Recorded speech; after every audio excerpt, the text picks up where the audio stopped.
Assalamualaikum warahmatullahi wabarakatuh. Salam sejahtera untuk kita semua. Teman-teman, kembali kita di podcast Kerukunan. Kali ini narasumber kita Al-Ustadz Bonggal Ritonga SAG MAP. Assalamualaikum Ustadz. Waalaikumsalam. Sehat Ustadz? Alhamdulillah. Alhamdulillah sehat. Doakan selalu beliau dalam keadaan yang sehat dan semangat terus dalam keadaannya.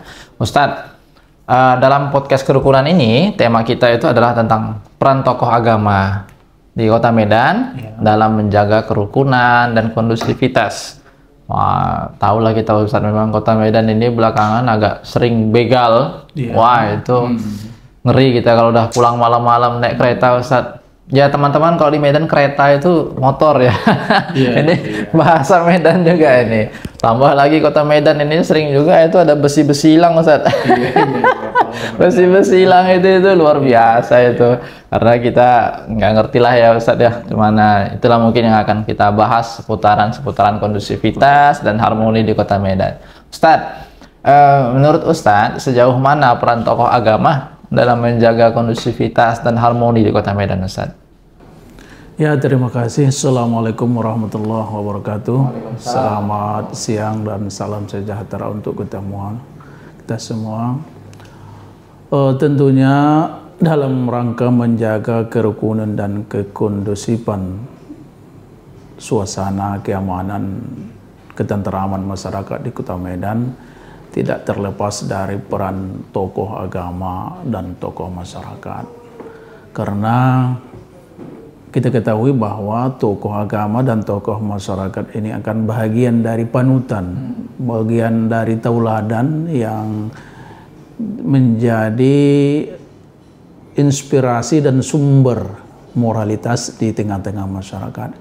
Jadi oleh karenanya sesuatu yang disampaikan, sesuatu yang menjadi tauladan dari idola masyarakat itu akan cepat diimani, dalam tanda kutip diikuti dalam kehidupan sehari-hari. Nah, itu. Jadi oleh karenanya mau tidak mau ulama, tokoh agama, tokoh masyarakat itu harus berada seiring di samping atau berada sejajar dengan pemerintah untuk menjaga kekondusifan Kota Medan.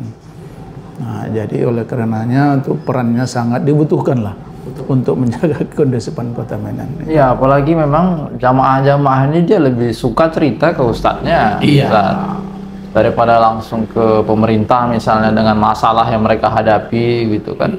Lebih senang mereka cerita ke ustadznya atau ke tokoh-tokoh yang menurut mereka wah ini bisa dipercaya nih. Namanya Medan kota sejuta ketua. Ya kan, banyak ketuanya. Tapi nggak tahu kita ketua mana yang mau diikuti ini Ustaz. Memang itu penting. Ustaz, kira-kira langkah strategis apa nih yang bisa kita lakukan untuk menjaga harmoni dan toleransi di Kota Medan menurut Ustaz? Ya, salah satu tugas fungsi ulama itu kan amar ma'ruf nahi mungkar. Yang kedua, ulama itu kan menjadi segala sumber pengetahuan. Jadi bagaimana peran agama dan keagamaan ini ditopang oleh sebuah pengetahuan yang cukup bertanggung jawab dan memiliki dasar yang kuat tentunya. Oleh karenanya pesan-pesan yang harus dilakukan oleh tokoh agama itu harus secara terus-menerus sampai kepada masyarakat. Pengetahuan, pembelajaran itu harus sampai di masyarakat. Dakwah, ya kan? Nah, itu harus sampai di masyarakat. Nah, dengan itulah kita harapkan masyarakat mampu meningkatkan pemahaman dan pengamalan tentang ajaran yang diakuinya dan diimaninya, sehingga dengan sendirinya akan membekas di dalam kehidupannya, sehingga itu akan menjadi semacam usaha untuk meningkatkan moralitas di tengah-tengah masyarakat. Saya pikir seperti itu. Betul meningkatkan moralitas ya teman-teman. Nah, Ustadz main media sosial? Saya ada juga Facebook. Ada juga. Instagram ada. Iya, ada juga. Ada juga. YouTube juga sering nonton Ustaz kan? Iya. Nah, Ustaz memang media sosial ini problem juga nih Ustaz. Media sosial itu kan seiring berkembangnya zaman kita tak bisa menafikan diri dengan itu Ustaz. Betul. Bahwa media sosial itu juga sebagai salah satu sarang orang-orang untuk menghasut, untuk gimana ya Ustaz, menyebarkan permusuhan di tengah-tengah masyarakat kita. Menurut Ustaz, tapi media sosial ini bagaikan pisau bermata dua nih Ustaz. Dia ada negatif, dia juga punya sisi positifnya. Ini podcast kita kan juga media sosial kan gitu kan. Salah satu cara kita untuk merawat kerukunan di tengah-tengah masyarakat kan Ustaz. Jadi memang ada sisi positif, ada sisi negatifnya. Menurut Ustaz bagaimana? Di mana letak atau posisinya media sosial ini seharusnya lah digunakan oleh masyarakat? Oh, kalau saya secara pribadi, media sosial ini kan sesuatu yang tidak bisa lagi lepas dari kehidupan manusia umumnya, karena menurut survei kan termasuk media sosial ini yang paling tinggi itu di Indonesia. Iya kan? Jadi sekarang ini nampak kita lihat bahwa begitu besar pengaruh kejiwaan, psikologi, moralitas masyarakat kita akan manfaat dan efek negatif dari media sosial ini. Jadi salah satu upaya untuk itu tentunya tetap mengedepankan bahwa masyarakat kita, generasi kita, anak-anak kita itu mengerti dulu tentang apa isi dari ajaran agamanya. Itu satu. Kalau dia sudah mengerti isi dari ajaran agamanya, sesuatu yang datang kemudian itu menjadi sebuah alat media bagi dia. Sehingga hal-hal yang terkait yang bersifat negatif di dalam media sosial itu dengan sendirinya itu akan bisa dihadang, bisa dibentengi karena mereka sudah memiliki dasar pengetahuan dan pemahaman tentang ajaran agamanya. Tanpa itu saya pikir nggak bisa. Karena walau sekuat apapun kita memberikan peringatan, memberikan penjelasan efek negatif dari media sosial itu tanpa kita bentengi dengan kekuatan pengajaran agama, saya pikir itu agak seriskan kita untuk menghadang laju informasi dari pengaruh negatif media sosial. Jadi kalau saya menitik beratkannya itu ya bagaimana kita meningkatkan pengetahuan agama dan keagamaan kepada khususnya generasi muda, ya gitu aja. Memang ya self control itu ya kontrol diri juga perlu ya Ustaz ya, dengan meningkatkan pemahaman agama. Iya betul sekali. Itu bisa menjaga tangan kita nih, jempol kita nih, jangan lasak kali ya teman-teman ya. Lasak itu tangannya itu. Kadang-kadang pemuda kita gitu Ustaz. Iya, karena pengaruh teman, pergaulan dan sebagainya. Ini ya kan? Kita bisa aja nih nanti dipotong orang tuh videonya kan Ustaz. Kita dibilang lasak, padahal nggak didengarkan orang itu sepenuhnya. Itu kita itu terlalu kebiasaan sekali itu. Ustaz, di FKUB jabatan apa Ustaz? Wakil sekretaris. Wakil sekretaris. Kira-kira Ustaz apa ya kira-kira yang program FKUB yang akan FKUB lakukan lah ke depannya? Ini Ustaz baru berjalan di pengurusan baru 7 bulan Ustaz. Iya baru. 7 bulan ya. Apa langkah yang mau dilakukan FKUB lah ke depannya yang harus dikerjakan untuk menjaga kerukunan ini? Iya. FKUB ini kan bahagian yang tidak terpisahkan dari sistem pemerintahan di Kota Medan. Oleh karenanya melalui berbagai instrumen undang-undang, instrumen peraturan daerah, dan bagaimana pesan-pesan kerukunan itu sampai di tengah-tengah masyarakat, lahirlah sebuah forum, yaitu salah satu diantaranya adalah Forum Kerukunan Umat Beragama di Kota Medan.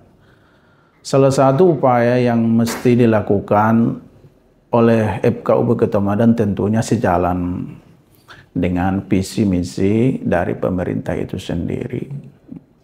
Dengan harapan isi tujuan dari pemerintah Kota Medan itu bisa sejalan dan bisa dikomunikasikan oleh FKUB kepada jamaahnya, kepada masyarakatnya, kepada umatnya, sehingga terjadi dua komunikasi timbal balik, baik itu dari masyarakat kepada pemerintah maupun pemerintah kepada masyarakat. Artinya FKUB ini harus bisa menjembatani dua hal ini. Komunikasi dua arah itu sangat penting.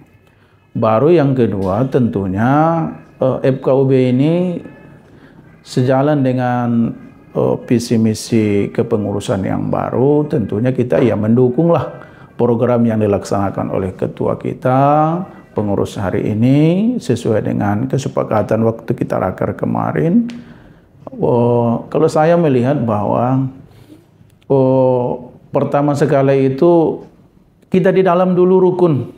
Sebagai pengurus kita harus rukun, kita harus kompak, kita harus sepaham bagaimana mewujudkan Medan yang kondusif dengan kebinekaan. Kita tahu bahwa Kota Medan ini kan sungguh ya kan? Ya, dinamikanya gini dia, Ustaz. Apa ya kan? Jadi kalau kita di dalam aja tidak rukun, saya pikir juga pesan tidak akan sampai. Ya. Yang kedua, yang ketiga, tentunya kita bergandeng bahu dengan ormas-ormas Islam. Bagaimana majelis-majelis yang terkait dengan tokoh-tokoh dan ormas Islam itu harus kita rangkul lah, harus bekerja sama, berdialog, ya kan, berkomunikasi, berkoordinasi agar kiranya pesan-pesan keumatan itu sampai. Baru yang keempat tentunya jangan bosan lah memberikan edukasi, ya kan, edukasi baik itu agama Islam maupun agama-agama yang lain. Karena kita tahu bahwa kemajemukan Kota Medan ini hampir seluruh agama ada.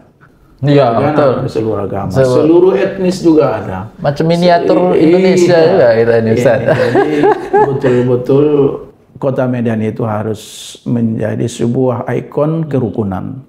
Jadi oleh karenanya kita semua harus memanfaatkan atau bekerja sama dengan seluruh aspek yang ada untuk menjaga kerukunan itu. Itu aja mungkin. Ya, terakhir Ustadz, ini closing statement untuk pemuda. Nah, ada pemuda-pemuda di Kota Medan yang mungkin hari ini agak sedikit labil. Labil dalam artian pergaulan gitu kan, labil dalam artian jari jemarinya yang sulit untuk ditahan. Closing statement Ustadz, karena memang waktu kita yang mungkin terbatas untuk podcast kita hari ini. Silakan Ustaz untuk pemuda Kota Medan. Saya berharap kepada generasi muda kita itu tingkatkanlah pemahaman dan pengamalan ajaran agama. Baru yang kedua, tingkatkan juga pemahaman budaya bahwa kita adalah budaya ketimuran. Apalagi di Kota Medan ini kan ada budaya-budaya yang sudah selama ini menjadi ikon, ya kan, ikon bagaimana kita bergaul, bagaimana kita bertingkah laku, bagaimana kita bertutur kata.